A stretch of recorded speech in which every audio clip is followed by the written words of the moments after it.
A310190001. Dian Putri Ayuni NIM A310190016. Umi Fadilah NIM A310190039. Selanjutnya, kami ucapkan terima kasih kepada Bapak Dimba Nugraha selaku dosen mata kuliah pengkajian fiksi yang telah membimbing kami dalam pembuatan tugas akhir ini. Di sini kami akan mengulas karya sastra cerita pendek yang berjudul Robohnya Surau Kami karya Ali Akbar Nafis. Tugas akhir pengkajian fiksi ini mengulas karya sastra pada suatu cerpen. Pertama, detail dari karya sastra cerpen terdiri dari judul, yaitu Robohnya Surau Kami, penulis karya Ali Akbar Nafis atau A.A. Nafis. Tahun cetakan terbit pertama kali pada tahun 1955. Selanjutnya, kita masuk pada bagian struktur secara umum pada cerpen Robohnya Surau Kami, yaitu A. Pengenalan cerita. Dalam cerpen ini yaitu pada kutipan alangkah tercengangnya Haji Saleh karena di neraka itu banyak temannya di dunia terpanggang panas, merintih kesakitan. Penjelasan mengenai cerpen ini termasuk pada pengenalan latar tempat yaitu neraka dan latar suasana cerpen. B. Pengungkapan peristiwa. Pengungkapan peristiwa yaitu terdapat pada kutipan demikian cerita Ajo Sidi yang kudengar dari kakek, cerita yang memurungkan kakek. Penjelasannya, cerpen tersebut termasuk pada peristiwa awal yang menceritakan penyebab kemurungan kakek. C. Konflik. Menuju konflik terdapat pada kutipan, dan besoknya ketika aku mau turun rumah pagi-pagi, istriku berkata, "Apa aku tak pergi menjenguk?" Penjelasan mengenai cerpen ini termasuk pada terjadinya peningkatan kehebohan ketika sang istri bertanya. D. Keempat, yaitu puncak konflik.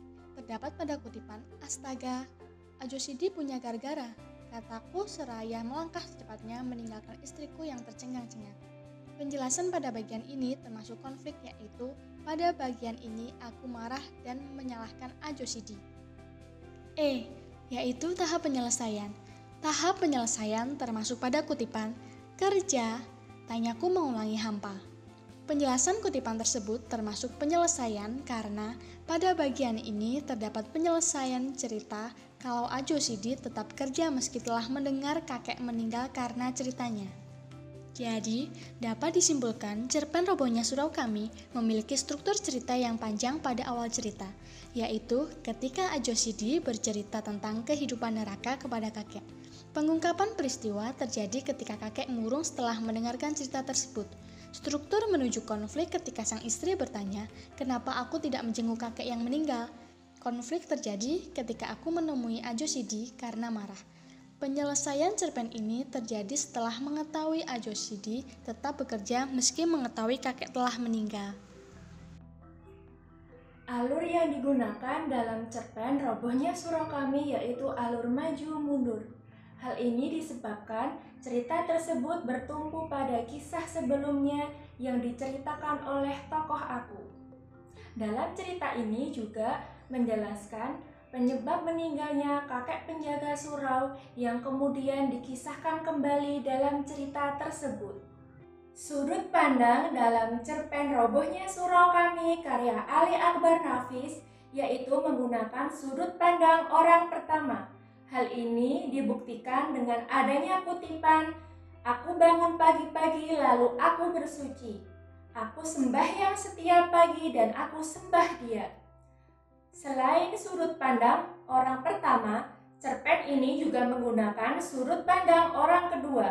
Hal ini dibuktikan dengan adanya kutipan, "Sesekali ia menceritakan sifat seekor katak. Dan kebetulan ada seseorang yang ingin menjadi pemimpin seperti katak." Kemudian yang kelima ada pembicaraan tentang latar. Yang pertama ada latar tempat. Latar tempat yang terdapat di dalam cerpen adalah di kota, di dekat pasar, di surau, di akhirat, dan di kolam. Dibuktikan pada kutipan, kalau beberapa tahun lalu Tuan datang ke kota kelahiranku dengan menumpang bis, Tuan akan berhenti di dekat pasar. Kemudian terletak pada kutipan, melangkahlah menyusuri jalan raya arah ke barat. Maka, kira-kira sekilometer dari pasar, Tuan akan sampai di jalan kampungku. Pada simpang kecil, beloklah ke kanan. Simpang yang kelima, membeloklah ke jalan yang sempit, dan di ujung jalan nanti akan Tuan temui sebuah surau tua.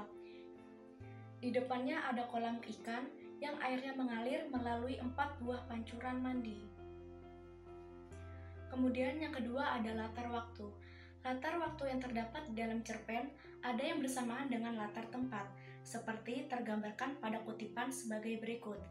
Pada suatu waktu, kata Arjo Sidi memulai, di akhirat Tuhan Allah memeriksa orang-orang yang sudah berpulang.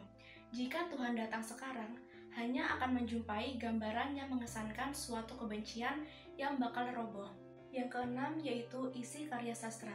Cerpen Robohnya Surau Kami, karya Ali Akbar Nafis, adalah sebuah cerpen yang menarik dan baik. Hal ini dapat dilihat dari unsur-unsur intrinsik pembangunnya. Selain itu, dalam cerpen ini dapat dijadikan sebagai bahan pembelajaran khususnya dalam pembentukan pendidikan karakter. Karena dalam cerpen tersebut mengandung nilai-nilai moral.